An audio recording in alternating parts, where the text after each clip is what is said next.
Om Shanti. Good morning. आज बाबा हम बच्चों के अंदर एक अच्छी आदत को देख रहे हैं, एक अच्छी हैबिट हम सबको इस ब्राह्मण जीवन में डेवलप करनी होगी। तभी जीवन में आत्मा खुशी का अनुभव कर पाएगी।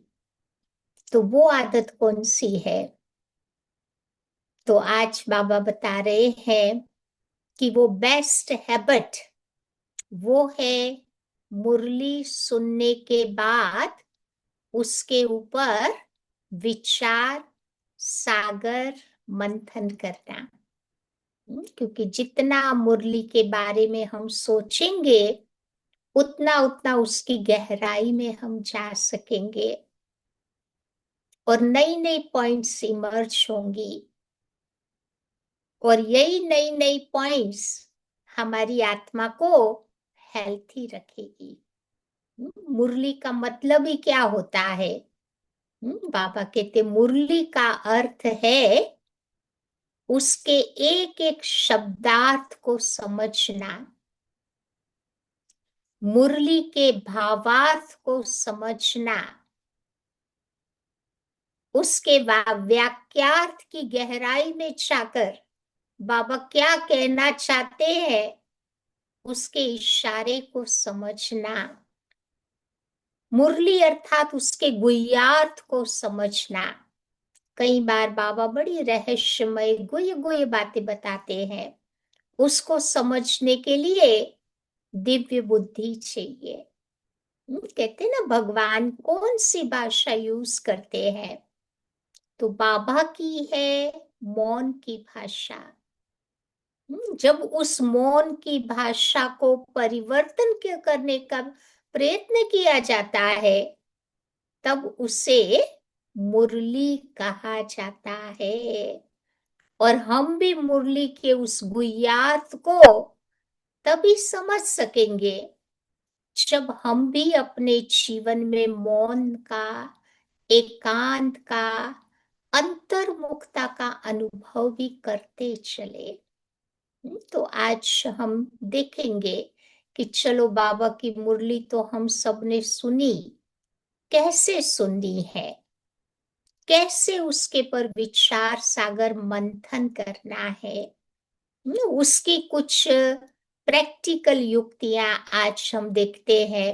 क्योंकि हम सब चाहते हैं कि जो बाबा बोलता है ना उसके पर हम सोचे, लेकिन कैसे सोचे?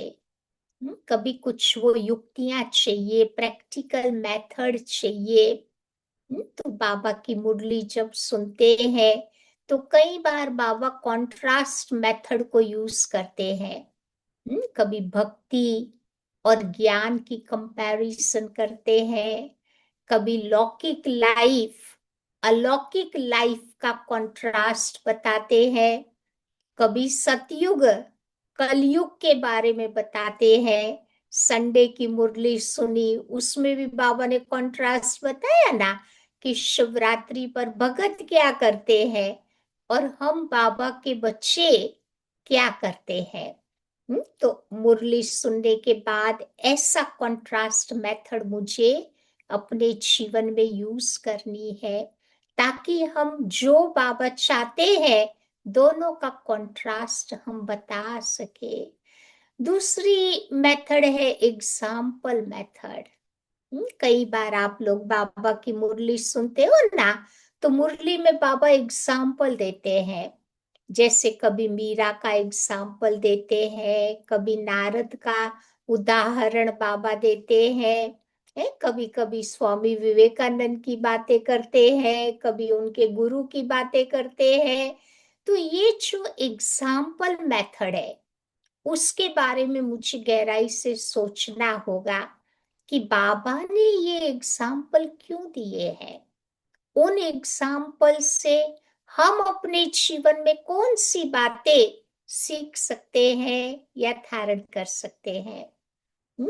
फिर उससे आगे चलते हैं तीसरी मेथड बाबा हम बच्चों को बताते हैं, वो है 4 सब्जेक्ट मेथड। जब बाबा की मुरली सुनते हैं ना, तो उस समय देखना है कि ज्ञान की सब्जेक्ट के बारे में थ्रू आउट मुरली में बाबा ने कौन कौन सी बातें बताई है, उसका लिस्ट बनाना है। कभी योग की सब्जेक्ट के बारे में बाबा ने क्या क्या बोला, धारणा की सब्जेक्ट के बारे में जो बाबा ने बातें कही वो लिखनी है। कभी कभी सेवा के लिए भी बाबा बहुत युक्तियां बताते हैं, या तो उसको अलग करना है। ये हो गया 4 सब्जेक्ट मेथड। फिर बाबा कहते कभी पोएम मेथड यूज करे, कभी सॉन्ग मेथड को भी यूज कर सकते हैं।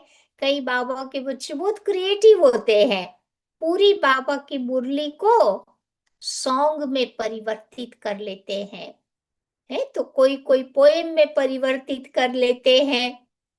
तो ये भी एक अच्छी मेथड है, इसको भी विचार सागर मंथन ही कहेंगे। फिर कई बाबा के बच्चे होते हैं, वो प्रिडिक्शन मेथड भी यूज करते हैं। जैसे कि बाबा की भविष्यवाणियां। कई बार बाबा कहते हैं ना, बच्चे एक समय आएगा जब ये साधु संत सब आपके चरणों में गिरेंगे। एक समय आएगा तुम कुमारियां इन भीष्म पितामह को बाणों से घायल करोगी। कौन से बाण? ज्ञान के बाण की वो बात है।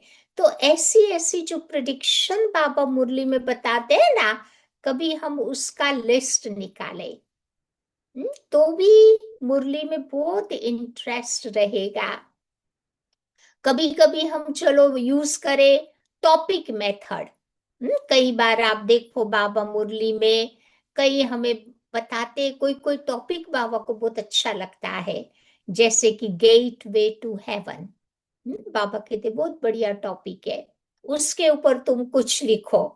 है कभी बाबा की मुरली सुनते हैं तो बाबा मुरली में बताते हैं कि बच्चे नेचर क्योर के ऊपर लिखो। दुनिया की हेल्थ क्लिनिक से हमारे तो यहाँ पूरी नेचर ही क्योर हो जाती है, या तो ऐसे अलग अलग टॉपिक्स कभी बाबा मुरली में सुनाते हैं, तो उसके ऊपर बैठकर मुझे विचार सागर मंथन करना है। कभी कभी बाबा ड्रिल मेथड यूज करते हैं, है?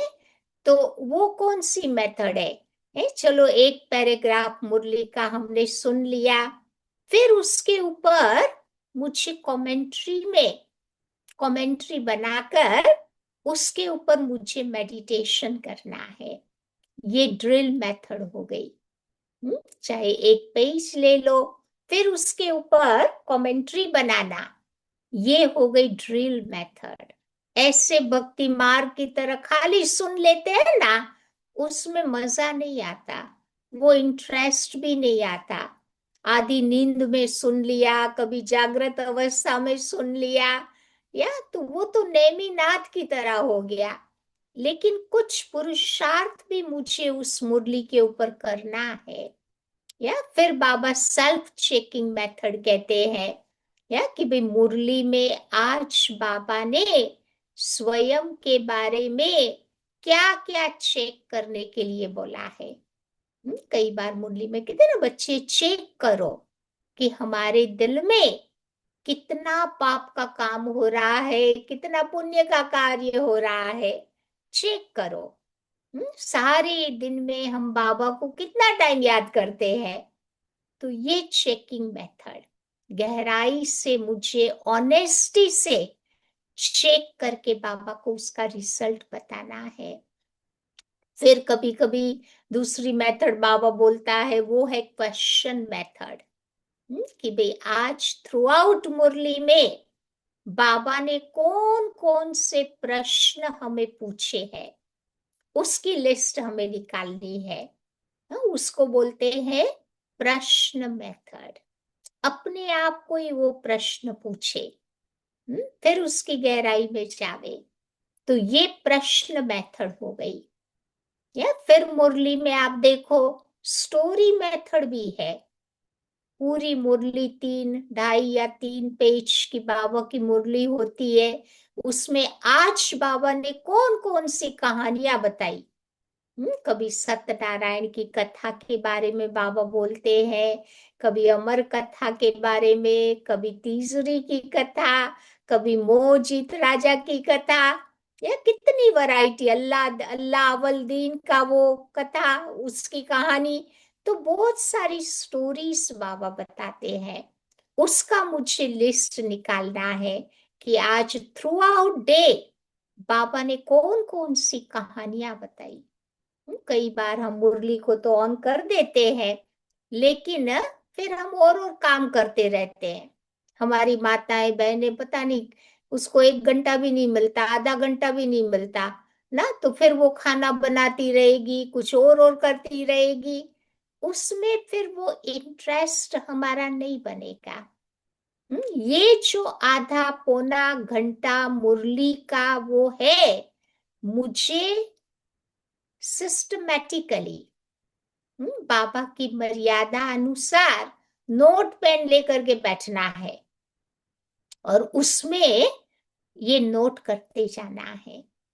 तो मुरली मेरे लिए बहुत इंटरेस्टिंग बन जाएगी। उसके फायदे का हम अनुभव कर पाएंगे। नहीं तो वही भक्ति मार्ग की तरह हो जाएगा, सन्यासी ने कथा सुना दी ना, घर जाते हैं ना, कपड़े ऐसे ऐसे करके जाते हैं, धूल निकल जाती है, ज्ञान भी वही निकल जाता है। हमारा वो चीज नहीं है। हमारा बहुत प्रैक्टिकल ज्ञान है। जो सुनते हैं उसे जीवन में धारण भी करना है। या फिर एसेंस मेथड यूज करो कि आज के सार में बाबा ने कौन सी बातें मेरे को सुनाई, मुरली का एसेंस कौन सा था। कभी होमवर्क मेथड यूज करे कि आज की मुरली में बाबा ने कौन सा होमवर्क मेरे को दिया है। दूसरों का नहीं सोचना है, मेरे को कौन सा होमवर्क दिया है। या फिर रिलेशनशिप मेथड यूज करे कि आज थ्रू आउट मुरली में बाबा के साथ का मेरा संबंध कौन सा रहा। कभी बाबा टीचर के रूप में चलाते हैं मुरली, कभी गुरु के रूप में। या तो वो संबंध को मुझे याद करके उसका अनुभव करना है। या फिर स्वमान मेथड को भी यूज कर सकते हैं कि आज थ्रू आउट मुरली में बाबा ने कौन कौन से स्वमान हमें दिए जो मुझे अपने जीवन में उसको धारण करने हैं। कभी बाबा कहते ना, तुम बच्चे स्वदर्शन चक्रधारी हो। कभी बाबा कहते तुम मेरे नैनों के नूर हो, या तुम लाइट हाउस हो। तो ये सारे स्वमान उसको थ्रू आउट डे मुझे याद करना होगा। याद करेंगे तभी तो नशा चढ़ेगा, नहीं तो नशा कैसे चढ़ेगा। या तो ये अलग अलग मेथड आज बाबा बोल रहे हैं। ऐसे अलग अलग मेथड हम यूज करके बाबा की मुरली सुनते हैं, तो बाबा कहते सारा दिन खुशी का पारा चढ़ा रहेगा। कभी चढ़ता है तो कभी चढ़ता भी है, उतर भी जाता है ना, तो वो नहीं होना चाहिए। तो आज बाबा ये